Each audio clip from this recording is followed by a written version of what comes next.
mereka itu tahu bahwa akan muncul seorang nabi terakhir namanya Ahmad, karena disebutkan juga dalam Injil ya.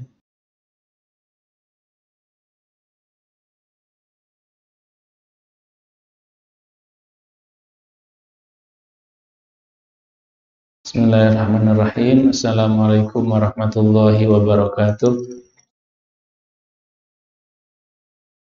Alhamdulillahilladzi hadana li hadza wa ma kunna linahtadiya laula an hadanallah. Asyhadu an la ilaha illallah wa asyhadu anna Muhammadan abduhu wa rasuluh. Allahumma shalli ala Muhammad wa ala ali Muhammad kama shallaita ala Ibrahim wa ala ali Ibrahim fil alamin innaka Hamidum Majid. Allahumma 'allimna ma yanfa'una wanfa'na bima 'allamtana wa zidna ilman yanfa'una. Amma ba'du. Alhamdulillah, malam hari ini kita kembali hadir dalam kajian hadis pilihan dari kitab Riyadhus Shalihin. Dan malam ini tema utamanya adalah terkait dengan taubat, bab yang kedua, bab taubat dalam kitab Riyadhus Shalihin. Termasuk nanti yang akan kita bahas adalah salah satu hadis yang menceritakan kisah seseorang yang membunuh 100 nyawa. Nanti insya Allah akan sampai. Hadis yang akan kita bahas pada malam hari ini yaitu hadis yang ke-16.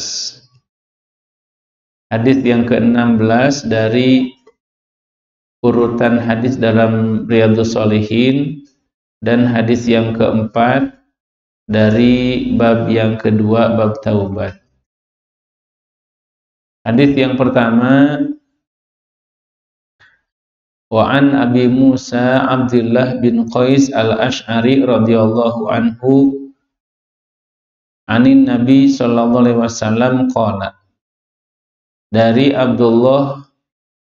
Abu Musa al-Ash'ari radhiyallahu anhu dari Nabi sallallahu alaihi wasallam, beliau bersabda, Inna Allah Ta'ala yabsutu yadahu bil lail.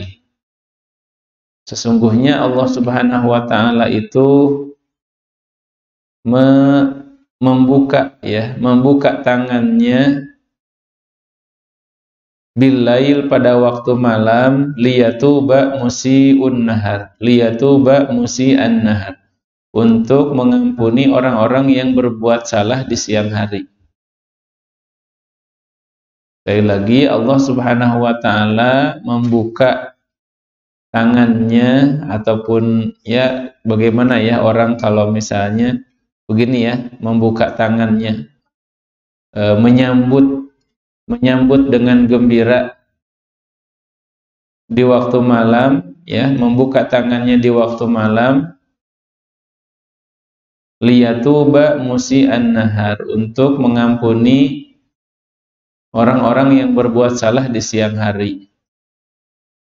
Wa yabsutu yadahu bin nahari liyatuba musii'al lail, dan Allah Subhanahu wa Ta'ala membentangkan membentangkan tangannya lebar-lebar di siang hari untuk mengampuni, untuk memberikan ampunan kepada orang-orang yang berbuat salah di siang hari.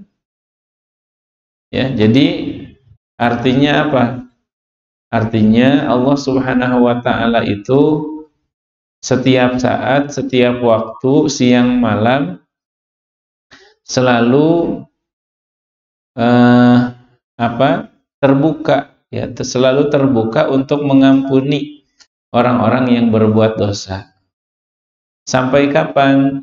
Hatta tatlu'a syamsu min maghribiha, sampai matahari terbit dari sebelah barat. Artinya kalau matahari sudah terbit dari sebelah barat, yang merupakan tanda kiamat besar, pintu taubat tertutup selama belum terbit matahari dari sebelah barat, pintu taubat itu senantiasa terbuka. Apa pelajaran dari hadis ini? Artinya yang pertama, pelajaran dari hadis ini adalah bahwa ampunan Allah Subhanahu wa taala itu sepanjang zaman. Ya, sepanjang zaman. Ya, dan di semua tempat, ya. Di semua tempat. Tidak terkhusus di tempat tertentu. Meskipun ada waktu-waktu, ada tempat-tempat yang lebih utama, ya, orang beristighfar kepada Allah. Orang kalau membaca istighfar, memohon ampun kepada Allah di misalnya sepertiga malam yang terakhir, itu apa istilahnya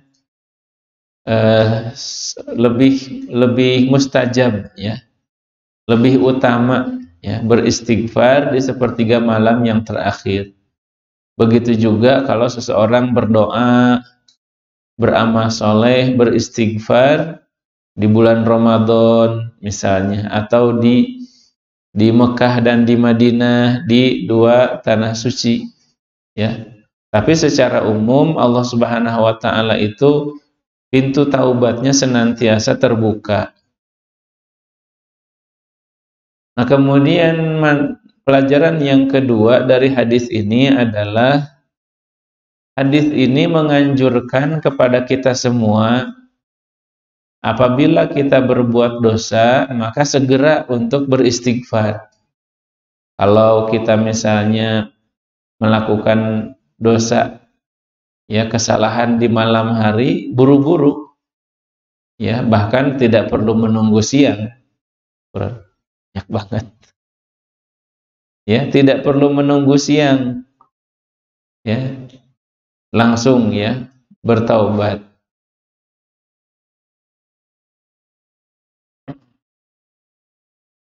Kemudian yang ketiga dari hadis ini menyebutkan bahwa pintu taubat itu senantiasa terbuka sampai terbit matahari dari sebelah barat. Ya, kalau matahari sudah terbit dari sebelah barat, tanda kiamat, artinya pintu taubat sudah tertutup. Dan bisa jadi memang tidak akan semua orang, ya, tidak akan semua manusia mengalami terbitnya matahari dari sebelah barat, ya. Karena sebagian manusia, sebagaimana zaman kita sekarang, kan sudah banyak yang diwafatkan oleh Allah.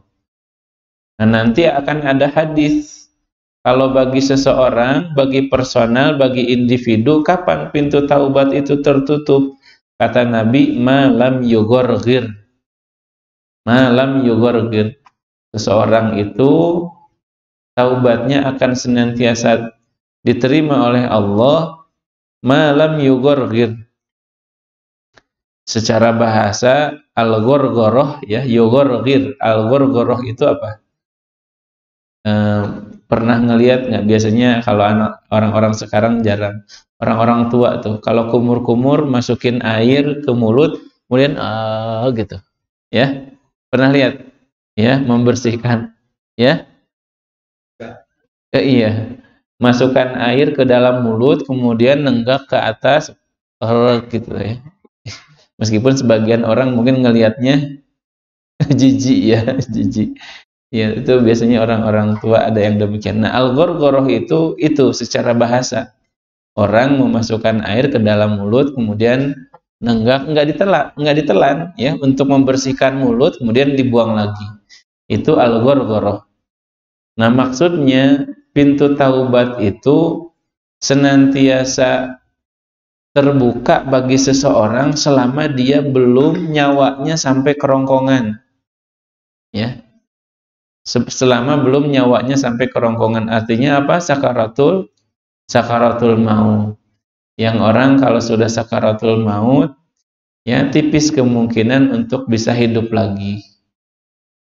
Nah, jadi kalau secara umum bagi semua manusia, Ya, zaman dibukanya taubat itu sampai sebelum matahari terbit dari sebelah barat. Tapi kalau bagi individu, ya bagi orang per orang, taubat itu akan diterima sampai seseorang sebelum nyawanya berada di kerongkongan.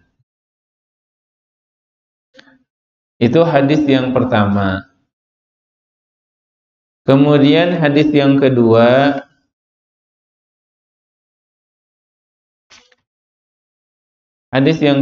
kata Nabi SAW, an Abi Hurairah radhiyallahu anhu qala Rasulullah sallallahu alaihi wasallam, man taba qabla an tatlu'a asy-syamsu min maghribiha taballahu alaihi. Barang siapa yang bertaubat memohon ampun kepada Allah sebelum terbit matahari dari sebelah barat, taballahu alaihi, maka Allah akan menerima taubatnya. Jadi barang siapa yang bertaubat ya saat ini, ya sebelum terbit matahari dari sebelah barat, Allah akan menerima taubatnya. Tapi dengan syarat, ya. Syarat taubat apa kemarin disebutkan? Ya, syarat taubat ada 4, ya. Minimal 3. Yang pertama apa? Dia berhenti dari kemaksiatannya. Kemudian yang kedua, dia menyesal atas perbuatannya. Kemudian yang ketiga, dia berazam untuk tidak melakukannya lagi. Dan yang keempat, apabila ada sangkut pautnya dengan hak-hak manusia, maka dia harus menyelesaikannya. Kalau bentuknya utang, bayar dulu. Kalau bentuknya pencemaran nama baik, ya minta dibersihkan dulu, ya dibersihkan dulu.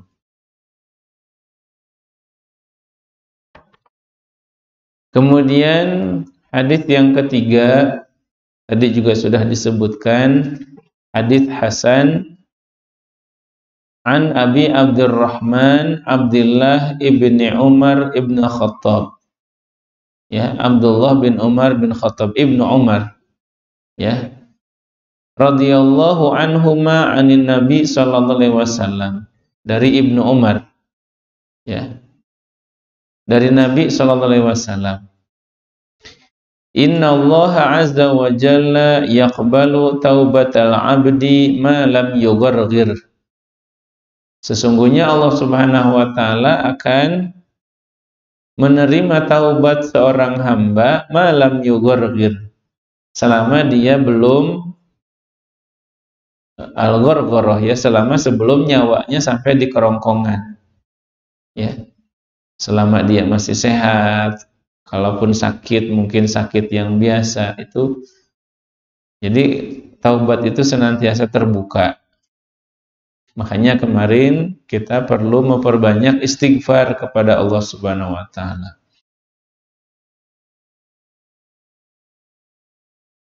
Dalam Al-Qur'an, ya, surat An-Nisa, Allah Subhanahu wa taala berfirman, "Walaisatit taubatu lil ladzina ya'maluna sayyi'at hatta idza hadara ahadahumul maut qala inni tubtul an." Tidaklah akan diterima taubat seseorang, ya. Tidak akan diterima taubat seseorang yang dia terus-menerus melakukan perbuatan maksiat. Nggak pernah nyesel, nggak pernah berhenti, terus saja bermaksiat. Tapi begitu misalnya dia sudah sakaratul maut, baru ya dia mencoba untuk beristighfar. Padahal sudah Allah kasih kesehatan, ya Allah kasih waktu, kasih umur. Jadi mumpung kita belum mumpung kita sehat, mumpung kita masih sadar, memperbanyak taubat kepada Allah Subhanahu wa taala. Kemudian hadis yang keempat, ini ya kisah 100 orang kisah seorang yang membunuh 100 nyawa. Mungkin barangkali bapak-bapak ataupun santri-santri pernah mendengar kisah ini. Kisah ini kisah sesungguhnya, ya, bukan fiktif, disebutkan oleh Nabi SAW. Ya, barangkali kisah ini terjadi sebelum Nabi SAW. Hadisnya hadis hasan sahih. Bagaimana cerita ini?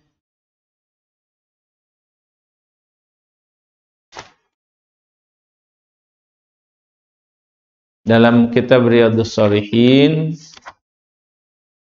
ya, hadis ini hadis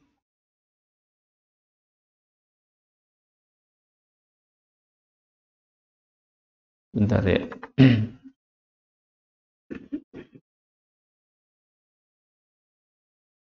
Hadis nomor 8 ya.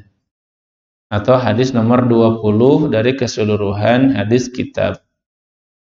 Hadis ini dari Abu Sa'id Al-Khudri. Dari Abu Sa'id Al-Khudri, dan hadis ini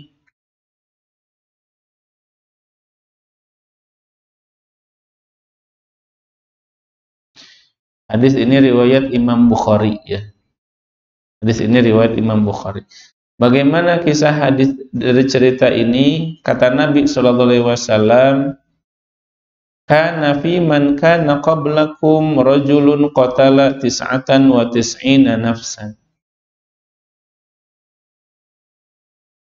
Pada zaman dahulu, kata Nabi SAW, ada seseorang yang telah membunuh 99 nyawa, ya, telah membunuh 99 manusia.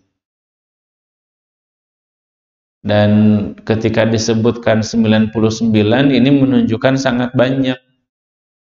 Ya, meskipun di zaman sekarang ada orang yang membunuh bukan saja 99 atau 100, bahkan yang membunuh ribuan, ratusan ribu, ya, para pemimpin-pemimpin yang jahat, ya, dengan teknologi ataupun dengan senjata pembunuh massal, ya. Lebih kejam lagi, ya, kalau dibandingkan dengan sekarang. Jadi kata Nabi, ada seseorang yang telah membunuh 99 manusia. Kemudian orang ini bertaubat,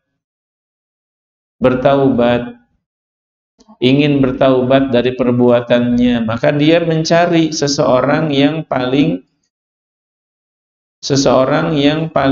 berilmu di atas muka bumi ini.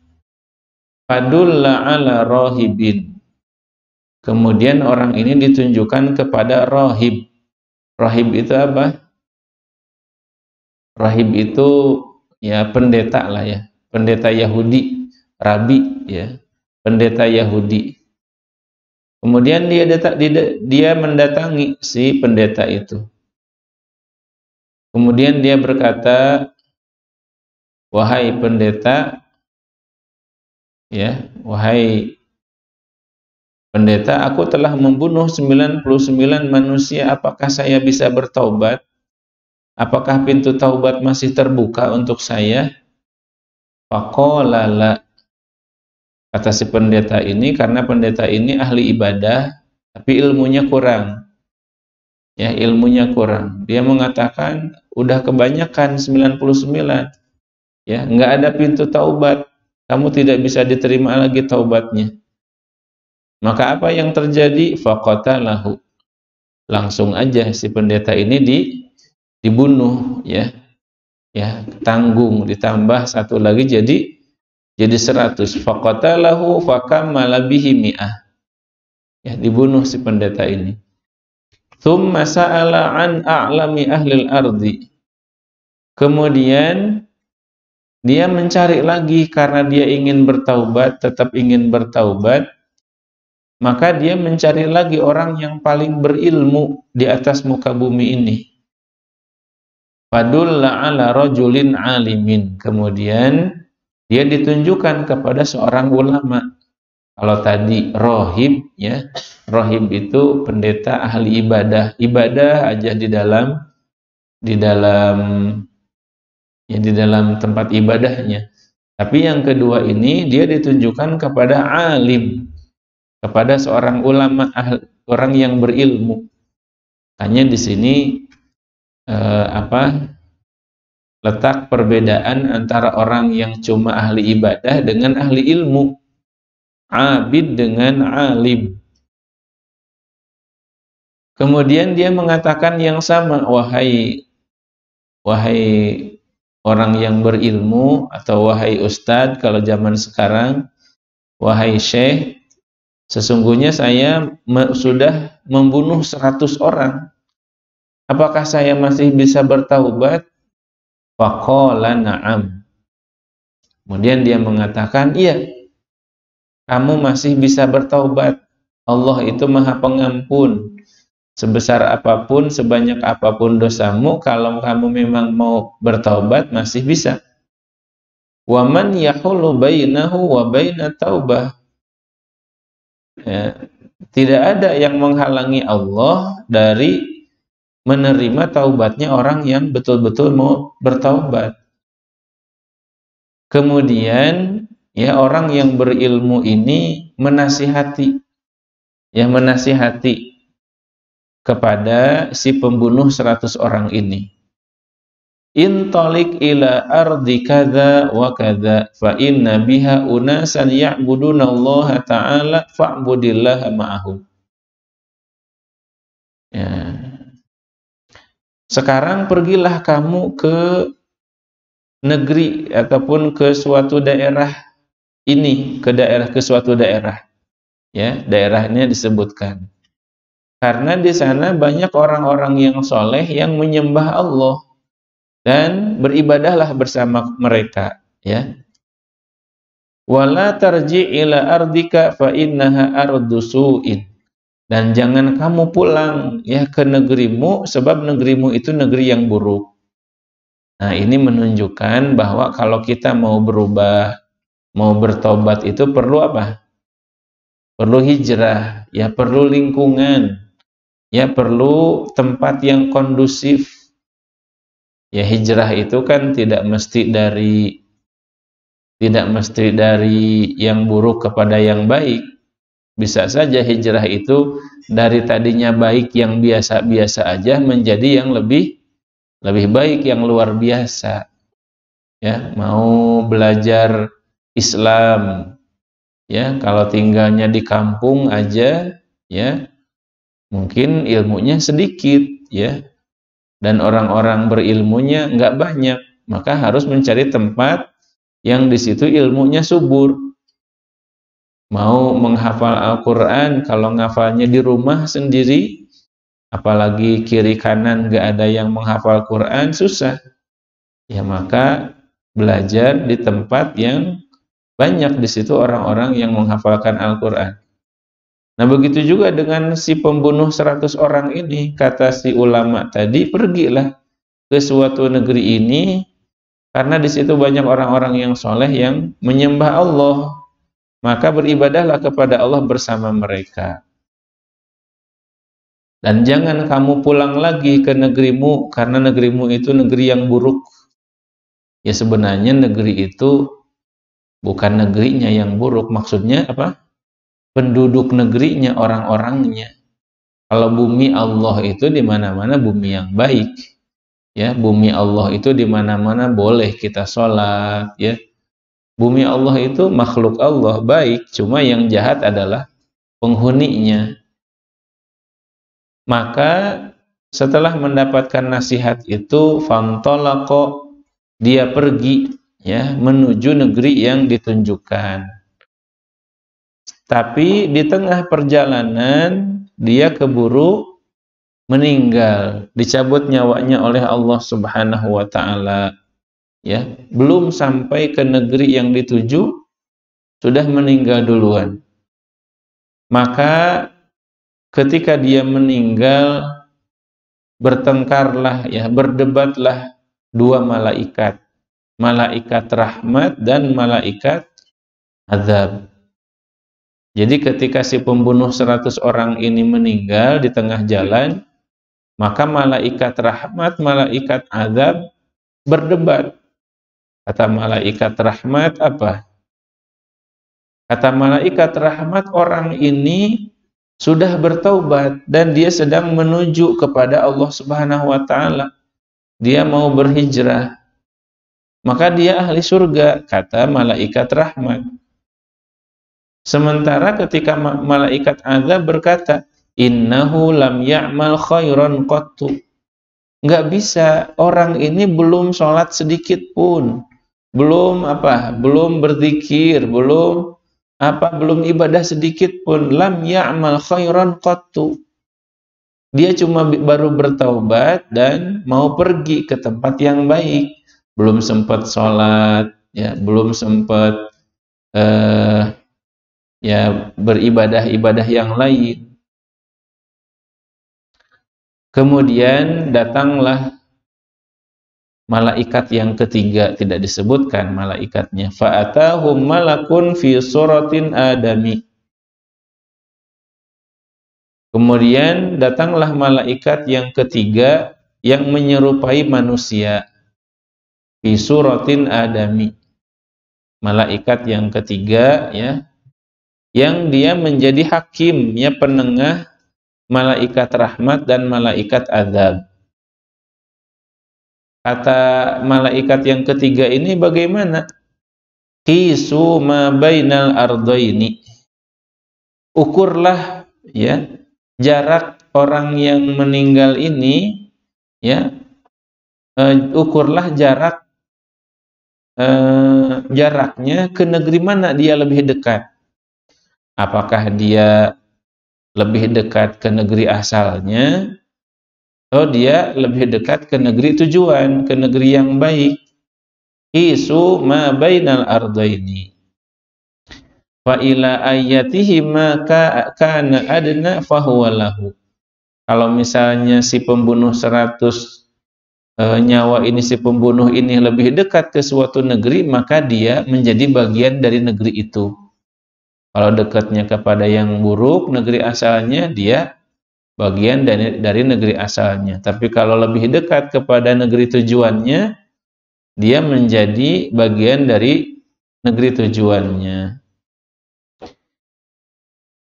Kemudian betul diukur oleh dua malaikat ini. Fawajaduhu adna ilal ardillati arada.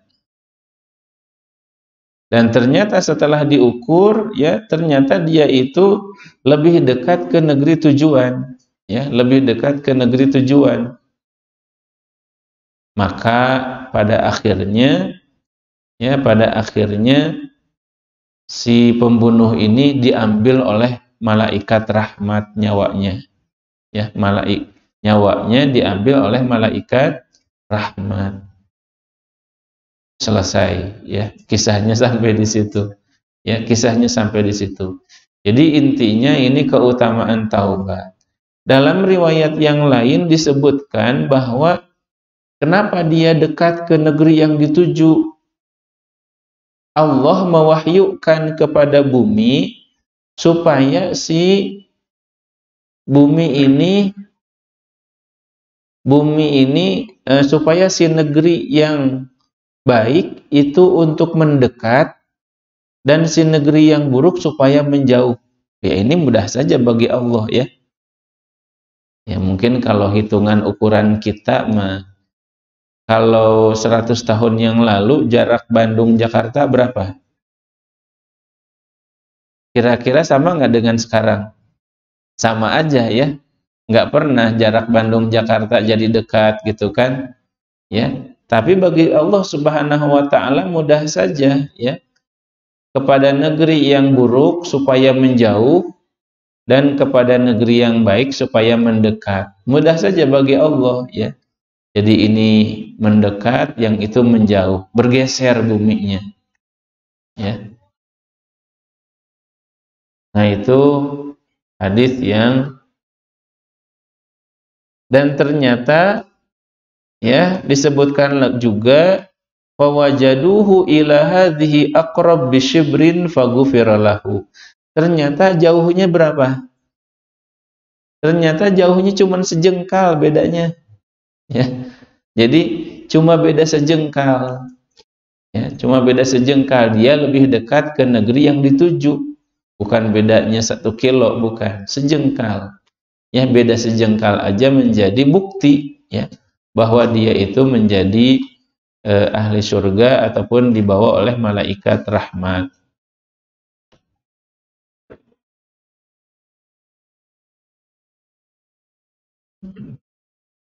4 menit lagi.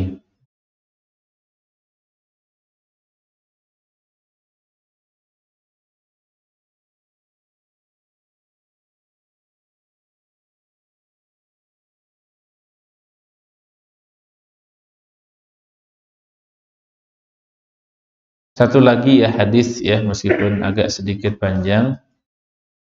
Satu lagi hadis, ini hadis atau buat nanti sajalah ya, karena ada beberapa hadis lagi. Jadi satu kali lagi kita bab tentang taubat ya, supaya apa? Supaya lebih jelas ya. Jadi intinya ya Bapak-bapak, santri-santri yang dirahmati oleh Allah Subhanahu wa taala, bahwa Allah itu Maha Pengampun, Maha Penerima taubat. Ya, tidak kira kita banyak dosanya ya, berapapun dosa kita, dosa seseorang, asal kita betul-betul ingin bertaubat kepada Allah Subhanahu wa taala dengan betul ya, bukan apa? Bukan taubat sambal ya. Taubat sambal itu apa? Ya taubatnya main-main, istighfar, astagfirullah, astagfirullah, astagfirullah. Tapi dalam hati ntar berbuat lagi, ntar buat lagi. Jadi betul-betul harus tadi ya, berhenti, menyesal dan berazam, bertekad untuk tidak melakukan lagi. Itu baru disebut sebagai taubat yang betul. Insyaallah masih ada 3 hadis lagi atau 4 hadis lagi yang akan kita bahas dalam bab taubat ini. Subhanakallahumma wa bihamdika asyhadu an la ilaha illa anta astaghfiruka wa atubu ilaik. Assalamualaikum warahmatullahi wabarakatuh.